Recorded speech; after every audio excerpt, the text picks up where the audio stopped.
ইব্রাহিম ইবনে Adham রহমতুল্লাহ আলাইহি এক কথায় জীবন চেঞ্জ করছে। যদি জীবন চেঞ্জ না করতে চাই তাহলে সারা জীবন শুনলেও লাভ হবে না।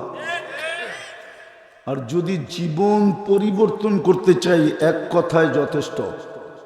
ইব্রাহিম ইবনে আদহাম রহমতুল্লাহ আলাইহি এতটুক কথায় জীবন চেঞ্জ করছে যে আমি যদি তোমার বাড়ির ছাদে উট না পাই তো তুমি এই রাজপ্রাসাদে বসে আল্লাহ পাবা কি করে। এতটুকু জীবন চেঞ্জ মাথার ভিতরে বুঝে আসছে। সত্যই তো, রাজপ্রাসাদে রাজ্য চালায় আল্লাহ পাবো কি করে। মালিক ইবনে দিনার রহমতুল্লাহ আলাইহি এতটুক কথায় জীবন চেঞ্জ, তাও জীবিত মানুষের না। ওনার ছোট একটা মেয়ে ছিল, একমাত্র মেয়ে। মারা যাওয়ার পরে লম্বা কাহিনীকে আমি শর্ট করতেছি। মেয়ে বাবার আঙ্গুল ধরে বলছিল, বাবা এখনো কি ফিরে আসার সময় হয় নাই। এতটুক কথায় জীবন চেঞ্জ। বড় বড় আল্লাহওয়ালাদের জীবন দেখলে দেখা যায় এতটুক কথাই জীবন চেঞ্জ, অল্প কথায়। আমরাও যদি জীবনটাকে চেঞ্জ করতে চাই আর নিজেকে যদি জান্নাতের অধিকারী বানাইতে চাই, আর যদি বলি যে এই দুনিয়া নিয়ে খুশি হয়ে গেছি, তাহলে আল্লাহর করণীয় কিচ্ছু নাই। আল্লাহ উম্মতকে বাধ্য করবে না, আল্লাহ মানুষকে বাধ্য করবেন না। আল্লাহ মানুষকেই একমাত্র ইচ্ছা স্বাধীনতা দিয়েছেন।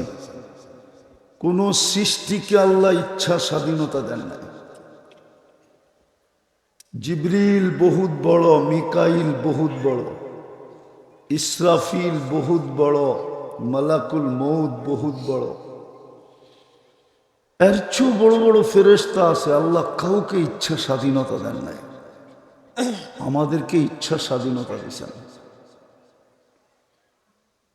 আমার ইচ্ছার উপরে ছেড়ে দিছে আমি জীবনটা গড়ব না কাটাবো, জান্নাতের মালিক হব না মাটি লইয়া খুশি হব। এই জন্যই কোরআন বলছে, আর রাযীতুম বিল হায়াতিদ দুনিয়া। ও মানুষ, তুই এই দুনিয়া নিয়ে রাজি হলি কি করে? আল্লাহ কোরআন তো চিৎকার দিতেছে, তুমি এই মাটি নিয়া, তাও এইখানে লাল মাটি, এই লাল মাটি নিয়ে কি করে রাজি হইলাম?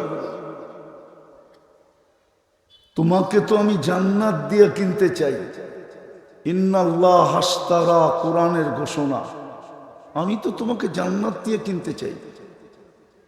জান্নাত তো চিনি না। চিনেন জান্নাত? জান্নাতের তো আলোচনা নাই। সাহাবায়ে কেরাম গর্দান এমনে কাটান নাই। আল্লাহর রসুল এতটুকু জান্নাত শুনাইছেন যে তীর বুক ফাইরা বাহির হয়ে গেছে, তারপরেই বলতে সহজ হয়েছে, ফুস্তু ওয়া রাব্বিল কাবা। যেটা শুনছি ওটা চোখে দেখতেছি। কোরআনও বলে জান্নাত দেখাই আল্লাহ নিবে। আবশিরু বিল জান্নাতিল্লাতী কুনতুম তুআদুন। মৃত্যুর আগেই জান্নাতের পর্দা সরায়া জান্নাত দেখাবে, তারপরে বলবে দেখ, যেটা তোকে শোনানো হইতো ওটা চোখ দিয়া দেখ। পেটে পাথর বাঁধা এত সহজ ছিল না। আজকে তো সামান্যর জন্য মানুষ ঈমান বেচা দেয়। সাহাবা পেটে পাথর বাঁধা এত সহজ ছিল না।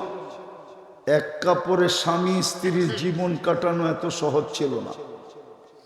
ওই যুগের মানুষগুলো মানুষই ছিল আমাদের মতো, রক্ত মাংসেরই মানুষ ছিল। ওগুলো কোনো স্টিলের মানুষ ছিল না যে দুনিয়ার কোনো জিনিস ওদের উপরে প্রভাব খাটাইতো না।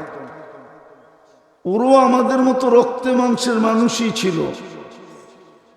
কিন্তু আল্লাহর রসুল এতটুকু জান্নাত শুনাইছেন, চোখে দেখা আইসা এতটুকু বলছেন যে নারীও জান্নাতের জন্য পাগল ছিল, যুবকও পাগল ছিল, বৃদ্ধ পাগল ছিল, এমনকি বাচ্চা পর্যন্ত পাগল ছিল। নাইলে কেন কিতাবে লেখা আসতো বড় ভাইকে আল্লাহর রসুল গ্রহণ করছেন, ছোট ভাইকে গ্রহণ করেন নাই ছোট হওয়ার কারণে। কিন্তু ছোট ভাই যুক্তিতে হার মানায় দিয়েছেন, বলছে আমি লম্বা না এটা মানি, কিন্তু শক্তিতে আমি বড় ভাইয়ের চেয়ে বেশি। কিন্তু বাস্তবে সে বেশি ছিল না, বাস্তবে সে বেশি ছিল না। বড় ভাই গলা ধরে বলে দিছিল, তোর জান্নাত হয়ে গেছে, আমার হইলে তোর অসুবিধা কি?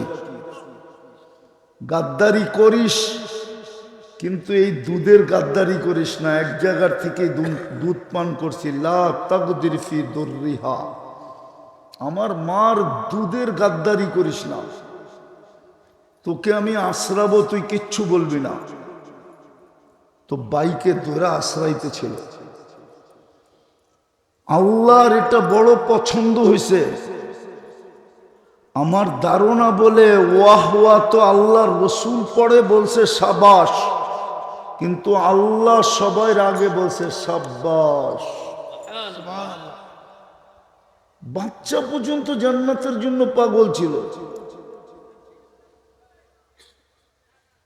এই জন্যই তো প্রস্তুতি সহজ ছিল, এক কাপড়ে জীবন কাটানো সহজ ছিল। কেননা সবার সামনে লক্ষ্য বস্তু জান্নাত ছিল।